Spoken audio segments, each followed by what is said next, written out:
Arrepentimiento es la cura para el problema más peligroso del ser humano.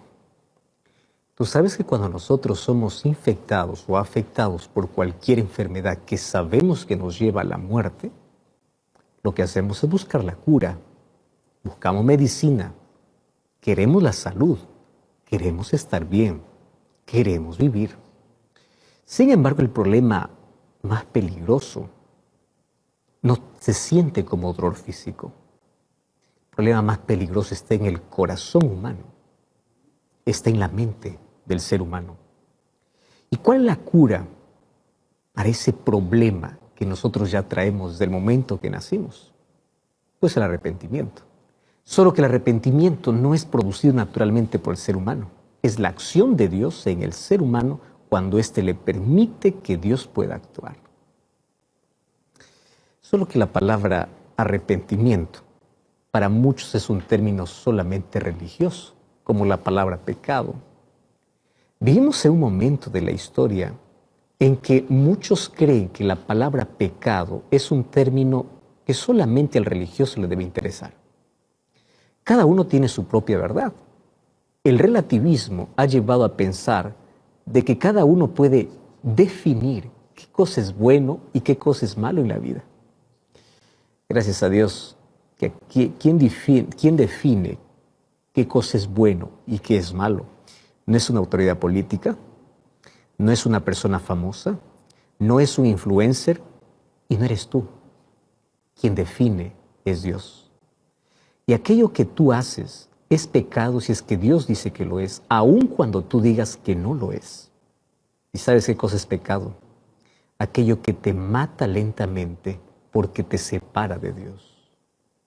Y hoy queremos hablar cuál es la solución para ese problema. Y aunque tú digas que eso no tiene nada que ver contigo, tiene mucho que ver. Pero no nos vamos a enfocar en el problema, vamos a la solución. Y la solución siempre será Cristo. Mas ¿de qué manera Dios trabaja en nuestro corazón para poder llevarnos del abismo a la gloria, del pecado al arrepentimiento? ¿De qué manera Dios realiza ese trabajo? Eso hablaremos ahora. Lápiz y papel, pero sobre todo Biblia en mano, porque estás en libertad sin límites y ese será nuestro tema de hoy. Vamos a una brevísima pausa, ya regresamos.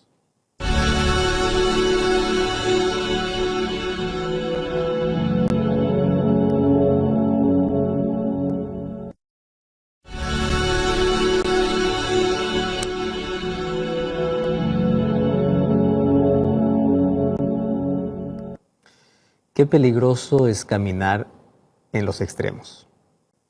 Hay un extremo donde dice así: nada es pecado. Tú defines qué es bueno y qué es malo.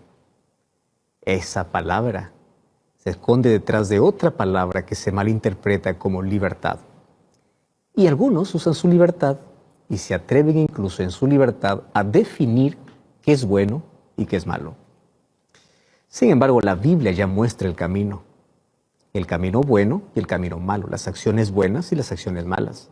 Pero por un lado está aquel extremo, de aquellas personas que dicen no existe verdad absoluta, cada uno tiene su propia verdad, yo defino qué es pecado, yo defino qué es bueno y qué es malo.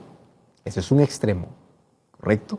Peligroso, y ese es un camino que Satanás ha trazado y mucha gente transita por esa senda pensando que en su libertad hacen lo que quieren. Ellos son los que definen qué es bueno y qué es malo y finalmente su camino termina en destrucción y muerte. Por otro lado, existe el otro extremo. Personas que a todo llaman pecado. Pero lo curioso es que aquellos que a todo llaman pecado están juzgando no sus acciones, sino juzgan lo que los otros hacen. O mejor, proyectan su vida en los otros. Y entonces comienzan a decir, todo lo que tú haces es pecado, todo es malo. Qué peligrosos son los extremos. ¿Qué cosa es pecado según la Biblia? Pecado es vivir sin Dios, es apartarse de Dios. Pecado es romper su ley, romper los principios que Dios estableció para nuestro bienestar. La Biblia por lo menos tiene más de 10 definiciones de pecado, más el concepto más popular, digamos, dentro del mundo cristiano es que es pecado, como define la Biblia, es transgresión o romper los principios que Dios estableció en su ley. En sí, esa es la base para poder definir el pecado. Pero pecado es separarse de Dios. Ahora, fíjate una cosa. Hay otros dos extremos en cuanto a qué hacer cuando una persona cae en pecado. Bueno, al enfrentar nuestro pecado, nosotros tenemos que transitar por dos terrenos peligrosos. ¿Por qué peligrosos? Porque son extremos. Número uno, por un lado, están aquellas personas que lamentan, se angustian y sienten desesperanza porque piensan que su pecado no tiene solución. Entonces hay personas que piensan así: yo ya pequé demasiado, yo ya fui lejos del alcance del perdón de Dios. Yo ya no merezco nada. Satanás aprovecha ese momento para poder decirte, es verdad, lo que tú hiciste ya no merece perdón. Tú ya fuiste demasiado lejos, Dios ya dejó de amarte. Ahí está por el primer camino por el cual la gente transita. Entonces Satanás viene y dice, tú ya te hundiste, húndete más. Ya no puedes levantarte.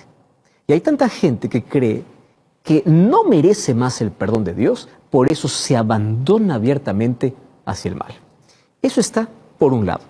Pero por otro lado está la despreocupación de pensar que podemos pecar y finalmente Dios me perdona y me perdona.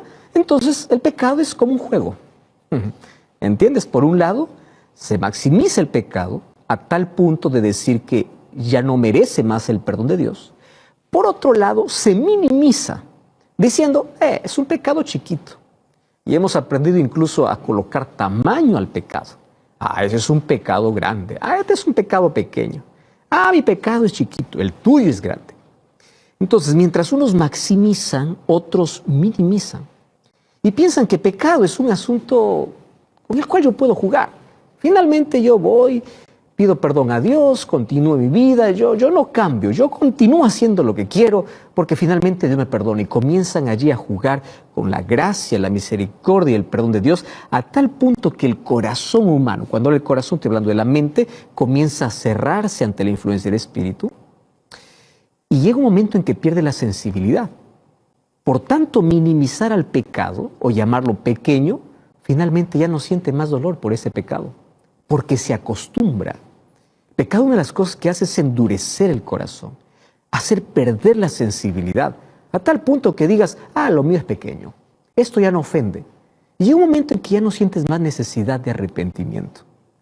Déjame decirte una cosa, el momento que tú pierdas la necesidad de arrepentimiento por aquel pecado al cual llamas pequeño, ese es un momento preocupante, porque significa que el corazón humano aprendió a convivir tanto con el mal que ya no siente necesidad de Dios. Te acostumbraste a la herida que ya no quieres medicina. Y tú sabes que esa herida va a infectar y te va a llevar a la muerte. Hoy quiero que juntos podamos analizar este asunto a la luz de la Biblia. Entonces, yo te voy a pedir que tengas tu Biblia y tengas un cuaderno o un lápiz o un lapicero o no sé cómo se llame, biromi en tu país. Bueno, cada país tiene un nombre distinto para eso. Toma entonces un lápiz, vamos a escribir aquí 4 cosas que podemos aprender de una de las experiencias más dolorosas de un siervo de Dios. Probablemente tú estés muy familiarizado con el pecado de David. David un día se involucró con Betsabé, aún ella siendo esposa de otro hombre, Urías el Eteo, y finalmente sabemos que cayó en adulterio.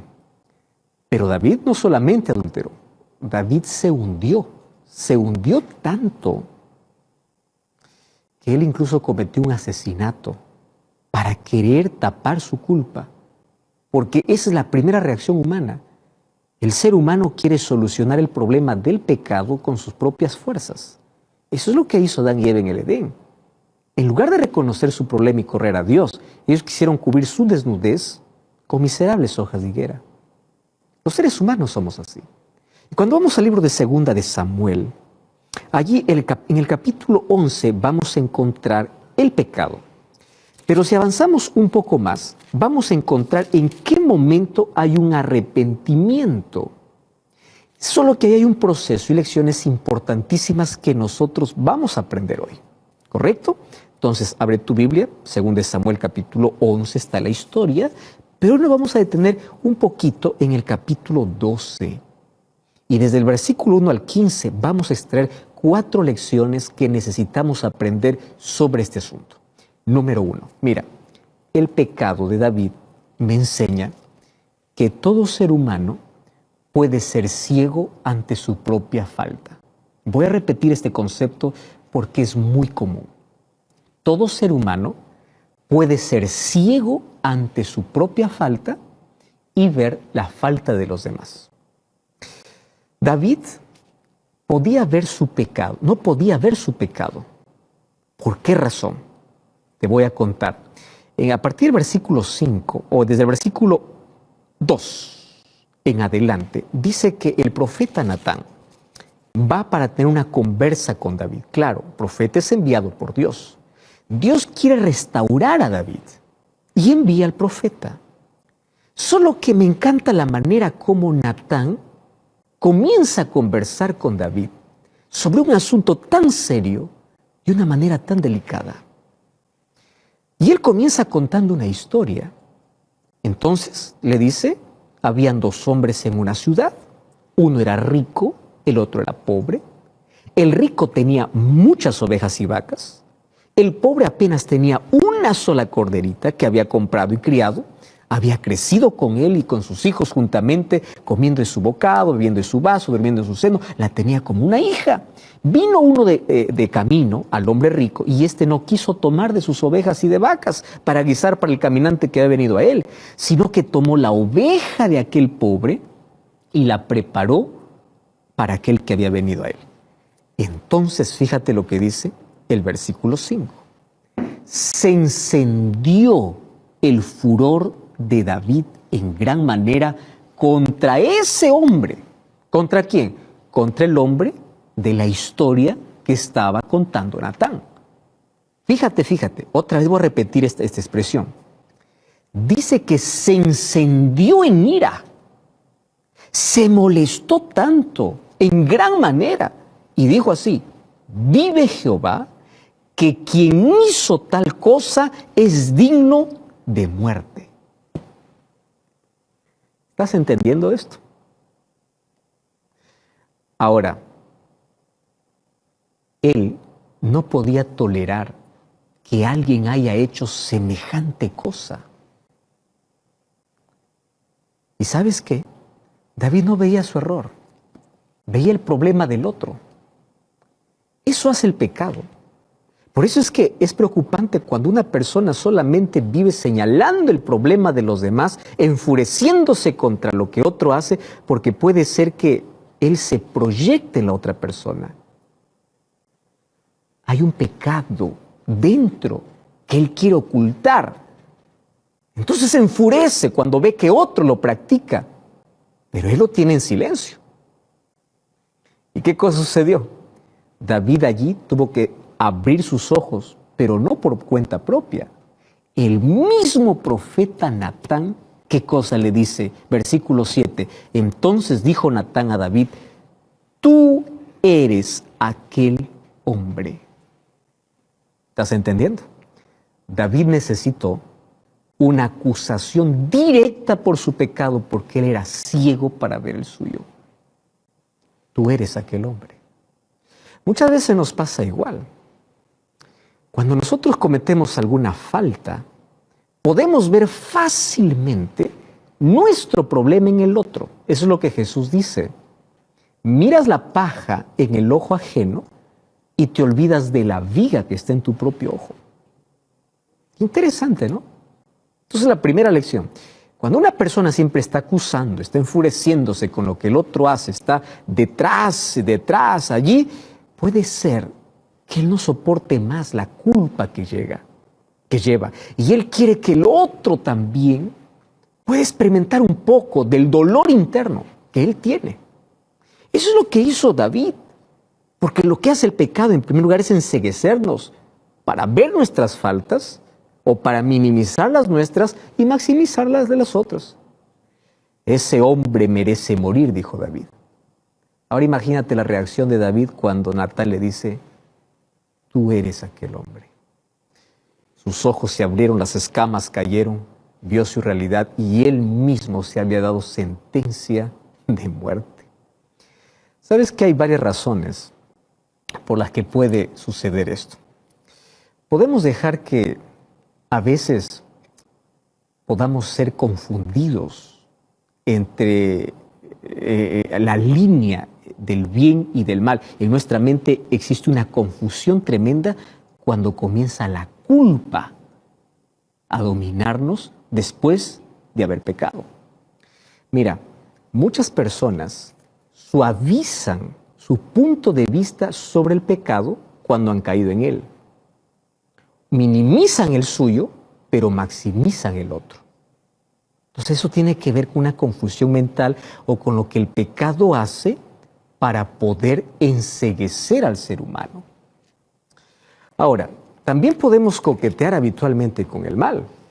Así nosotros disminuimos, obviamente, nuestro sentido de reconocer lo que realmente está mal. ¿Por qué? Porque puede ser que tú estás jugando con el mal y cuando el otro practica el mal dices, es algo pequeño porque tú también lo estás practicando. Entonces aquí hay dos extremos. O te enfureces porque el otro practica el mal, porque es tu propio pecado, o minimizas el mal del otro porque es un mal que tú también estás practicando. ¿Cuántas veces, por ejemplo, se aceptan las prácticas de inmodestia en cuanto a forma de actuar, de vestir, de hacer? Lo minimizas porque ese es también tu problema. Mira hasta dónde nos puede llevar el pecado, o a maximizarlo en el otro o a minimizarlo. Entonces, a veces nosotros queremos acomodarnos a los estándares de este mundo, a lo que los otros piensan, a lo que la tendencia va. Tú ya te diste cuenta cómo los conceptos van cambiando a través del tiempo. Y esas tendencias cómo afectan, ¿verdad? Porque aquel que no se acomoda mentalmente a esas tendencias es visto como uno del pasado, como uno que no forma parte de la cultura, del círculo. Qué peligroso es acostumbrar nuestra mente a la influencia o los estándares de este mundo que finalmente se convierten en normas, anulando ¿qué cosa? Principios establecidos por la palabra de Dios. Ahora, o podemos negarnos a aplicar también los principios de las Escrituras a la moral de nuestra conducta personal. Hay ciertos hábitos, obviamente, que no son compatibles con la vida cristiana, pero el ser humano lo minimiza tanto. ¿Te das cuenta? Entonces, vamos a resumir esta primera parte. El pecado nos enceguece, ya sea para enfurecernos cuando otro practique el mal y nosotros escondemos el nuestro, o ya sea para minimizar el mal en el otro porque nosotros también lo practicamos. Entonces el pecado enceguece. Nosotros podemos enceguecernos en el pecado o con el pecado tal como lo hizo David. Ahora, por eso es que nosotros necesitamos estar agradecidos por aquellas personas que Dios usa, por aquellos amigos como Natán. Amigos como Natán son aquellos que nos cuidan lo suficiente como para llamar nuestra atención sobre nuestras faltas que no nos damos cuenta. Qué bendición es tener ese tipo de amigos que están allí siendo enviados por Dios para abrir nuestros ojos y decirnos, ¿por qué te enfureces o por qué minimizas? Mucho cuidado con eso. O estás jugando con el pecado o tú eres aquel hombre. Y a mí me encanta porque Natán tenía un tacto tan especial para poder llegar siendo enviado por Dios, siendo el mensajero de Dios. Él pudo haber llegado de una manera arrogante, como alguien superior, como alguien santo delante de un pecador a decir, hey, miserable, tú has pecado y esto, y criticarlo. No, llegó de una manera tan especial. No solamente es ayudar a alguien que cayó en pecado, es la forma como tú lo haces. Pero también necesitamos ser como David. ¿Abierto a qué? Ante cualquier cosa que alguien te diga, tú hiciste eso, tú te equivocaste, tú pecaste, David no negó. No lo negó. Cuando sus ojos se abrieron, él no fue tan ciego como para no poder ver todas sus fallas que había cometido. ¿Tú recuerdas cuando Saúl fue señalado por Samuel? Saúl no reconoció su pecado. Él justificó su pecado. En cambio, David sí reconoció su pecado. Y cuando hay reconocimiento de pecado, está la segunda lección. Fíjate, el arrepentimiento de David viene porque Dios envía a Natán para poder abrir los ojos, para poder reprenderlo de alguna manera. Sin embargo, lo que tenemos que aprender, y esta es la segunda lección, es cómo nosotros tenemos que ayudar a alguien que cae en pecado. ¿Correcto? Muy bien. Hay muchas personas que se creen que Dios los envía a denunciar el pecado de los demás y lo hacen de la peor manera como Satanás lo hace. ¿Cómo Satanás actúa? Satanás expone el pecado de alguien para que todos puedan reírse, burlarse o para que todos puedan escandalizarse. Cuando aparece alguien denunciando el pecado sin amor, sino con un espíritu de odio, un espíritu de crítica, ese no viene de Dios. Porque todos aquellos que son enviados como Natán, quiero que entiendas una cosa, tienen que explicar al pecador que hay perdón, que hay solución. Y otra cosa, Natán no expuso el pecado de David, no dijo, a ver, voy a reunir a todos, vengan aquí, voy a exponer el pecado del rey, como muchos hoy suelen hacerlo. Claro, no reúnen gente, porque hay tanta gente que se creen enviados de Dios para denunciar el pecado. ¿Y cómo lo exponen? En una red social. Empiezan a manchar la imagen de alguien, empiezan a inventar cosas, a crear cosas. Y dicen, no, es que hay que llamar al pecado por su nombre. Claro que hay que llamar al pecado por su nombre. El asunto es cómo lo haces. Natán fue hasta la casa del rey de manera personal. No lo expuso de manera pública. ¿Estás entendiendo? Y mira cómo Natán hace. Por esto te digo que esta es la segunda lección que tenemos que aprender. Natán le recuerda a David la bondad de Dios. A partir del versículo 7 y versículo 8, dijo Natán a David, cuando le dice, tú eres aquel hombre, le dice, así ha dicho Jehová, Dios de Israel, yo te ungí por rey, yo te libré de la mano de Saúl, yo te di la casa de tu Señor, las mujeres de tu Señor, te di la casa de Israel, y como si esto fuera poco, yo te di mucho más. O sea, el arrepentimiento siempre va a venir como resultado del amor y la bondad de Dios. Nadie se va a arrepentir cuando tú eres duro.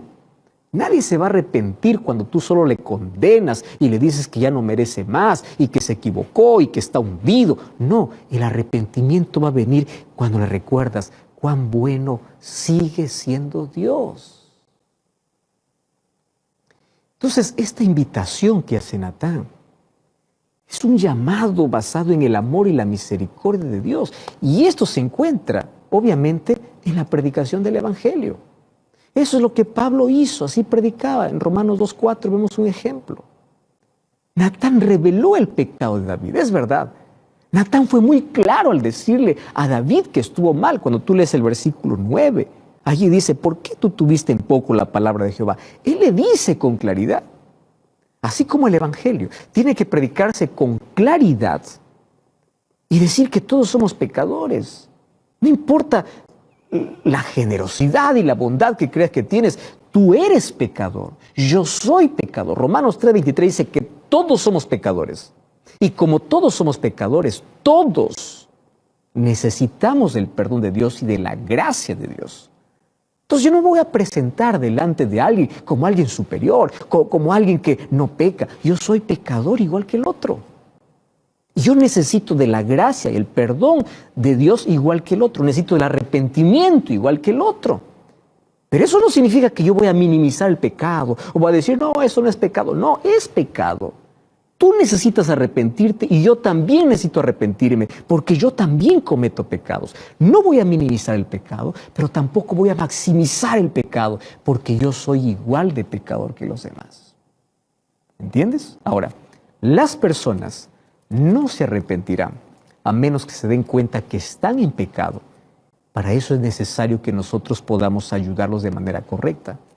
¿Cuál es la manera correcta de ayudar a ver el pecado?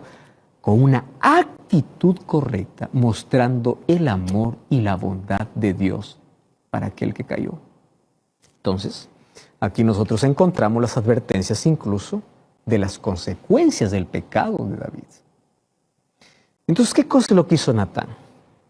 Natán explicó lo que sucedería con él por causa del pecado. Tú puedes ver a partir del versículo 10 hasta el versículo 12. Ahora, yo quiero aquí dejarte en claro lo siguiente. El Evangelio, aunque contiene las buenas nuevas, no es diferente. Porque así como mostramos el amor y la bondad de Dios para que el ser humano se arrepienta, también el Evangelio señala que jugar con el pecado o andar en el pecado trae consecuencias terribles. Y aquí viene la tercera lección importante. ¿Cuál debe ser nuestra actitud? Nuestra actitud debe ser como la actitud de David, una actitud de arrepentimiento. Y fíjate, el arrepentimiento de David me proporciona para mí un ejemplo de cómo yo tengo que actuar. Número 1, cuando él escuchó de que ese hombre era él, mira lo que dice el versículo 13. Entonces dijo David a Natán, yo he pecado contra Jehová. ¿Sabe lo que está diciendo David? David no está diciendo, no está justificando, es que fue ella, es que, no sé, fue la situación, fue la circunstancia. Él no trató de culpar a Betsabé por el pecado. Él no culpó las circunstancias. Él no trató de justificar. Él no trató de culpar al otro porque Joab tuvo también participación en la muerte de Urías. No. Él aceptó la responsabilidad de su pecado y ¿qué cosa dice? Yo pequé. Cuando el ser humano reconoce su condición, es el primer paso para que después del reconocimiento haya confesión y arrepentimiento. O sea, David miró la naturaleza de su culpa y él dijo así, yo he pecado contra Jehová. Ahora fíjate, es verdad que David pecó contra Betsabé. Es verdad que David pecó contra Urías. Pero sabes que la verdadera comprensión de pecado va más allá de una violación de las relaciones humanas. Es una afrenta directa contra Dios. Porque Él dice, yo pequé contra Jehová.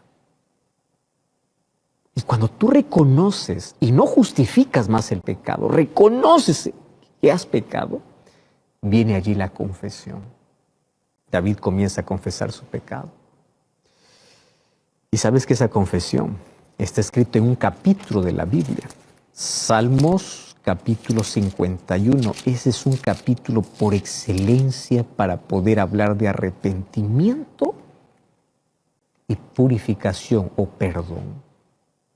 Y él comienza diciendo así, ten piedad de mí, oh Dios, conforme a tu misericordia y conforme a la multitud de tus piedades, borra mis rebeliones.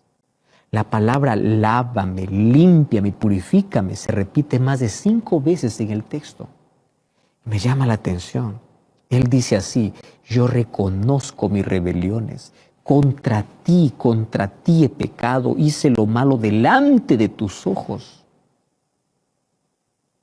Wow. Aquí con una hipérbole poética David confiesa su pecado a Dios. Él reconoce su pecado. Hay arrepentimiento en su corazón. Reconoce su falta. ¿Sabes que a menudo No hacemos que nuestros pecados sean personales. ¿Qué te quiero decir con eso? Los seres humanos hemos aprendido tanto a justificar nuestras faltas. Tanto hemos aprendido a justificar. En lugar de admitir rápidamente y decir, he pecado, comenzamos a culpar a los demás. Y sabes, no pensamos cómo nuestros pecados hieren y ofenden a Jehová, a nuestro Dios. Cuando nosotros no tenemos conciencia que nuestro pecado no solamente nos trae consecuencias terribles, sino que herimos el corazón de Dios, el pecado lo tomaremos como algo simple.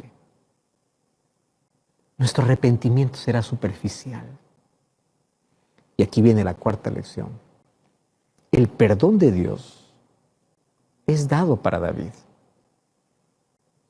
Dios le perdona por su pecado. Aquí está el ejemplo de perdón. El perdón fue inmediato.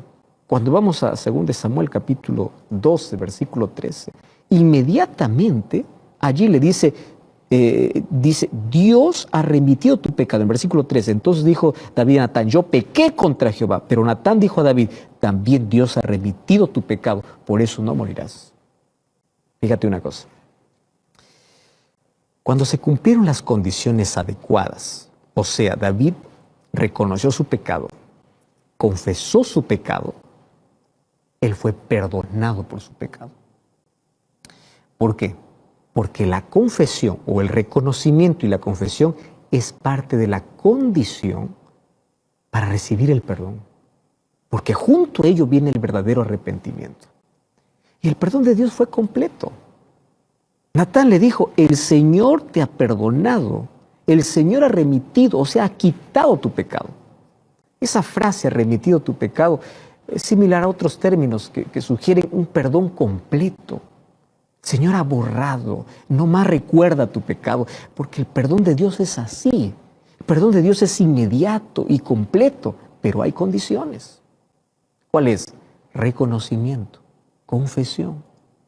Cuando tú vas al libro de Hechos, capítulo 2, versículo 38, encontramos de qué manera podemos encontrar el perdón de Dios de manera completa. Hechos 2:38 dice, Pedro les dice, arrepentíos y bautícese cada uno de vosotros en el nombre de Jesucristo para perdón de sus pecados. Entonces, si tú estás viviendo lejos de Dios, ¿cuál es la muestra de tu arrepentimiento? Tu entrega a Dios. Señor, perdóname, bautízate, acepta su sangre. Dios te da una página nueva. Pastor, pues ya fui bautizado y nuevamente estoy fallando a Dios. 1 Juan 1:9. Allí dice, hijitos míos, las cosas escribo para que no pequéis. 1 Juan 2:9. Si alguno hubiese pecado, abogado tenemos para con el Padre. Tienes un intercesor y es Jesucristo. Pero algo más necesitamos aprender de la lección de esta historia, de la derrota y de la caída de David. Es que las consecuencias del pecado aún pueden alcanzar nuestra vida a pesar del perdón de Dios. Lo que aprendió David de Natán es que a pesar de su arrepentimiento y del perdón de Dios, aunque David fue perdonado por su pecado, habían consecuencias de su pecado. Y Natán lo enumeró, según de Samuel capítulo 12, versículo 10 al 12, versículo 14. Enumera consecuencias. ¿Cuáles fueron las consecuencias que tuvo el pecado? Por ejemplo, el bebé, ese bebé que tuvo con Betsabé murió. Otra consecuencia, la hija de David, Tamar, fue violada por su medio hermano. Un hijo, Amón, fue asesinado por su otro, llamado Absalón, por su otro hijo. Su hijo Absalón finalmente hizo una conspiración para ir en contra de la casa de su padre y finalmente se acostó con las concubinas de su padre. Ahora, quiero que entiendas lo que hoy puede suceder. Dios te perdona completamente. Tú no tienes por qué cargar culpa, pero a veces hay consecuencias que tenemos que asumir. Por ejemplo, un alcohólico puede dejar de beber y puede ser perdonado, sí. Dios le perdona completamente. Pero a veces va a sufrir las consecuencias del alcoholismo. Aunque tu pecado ha sido perdonado, Es posible que a veces tengas que cosechar aquello que sembraste. Y a veces esa siembra o esa cosecha dura para el resto de la vida. Y hay tantas cosas que nos afectan negativamente. Por ejemplo, una persona que tuvo relaciones sexuales. Entonces tú vas, confías tu pecado, renuevas tu compromiso con Dios, pero tú no puedes evitar un embarazo inesperado. Un divorcio, por ejemplo. Puede ser que finalmente tú no puedas casarte nuevamente. Un momento de pasión, un momento de placer puede traerte una enfermedad incurable. O experimentar drogas puede traer daño cerebral irreversible, puede. Ahora, otra vez, el perdón de Dios es maravilloso. El perdón de Dios es que Él te quita la culpa. Pero a veces hay consecuencias que tenemos que asumir. Por eso es que Dios quiere librarnos de la amargura del pecado. Él dice, hijito, yo te he colocado principios. Esos principios están en mi ley. Si tú revisas la ley de Dios, son principios para proteger tu vida, tu salud mental.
Tu salud física, tu familia.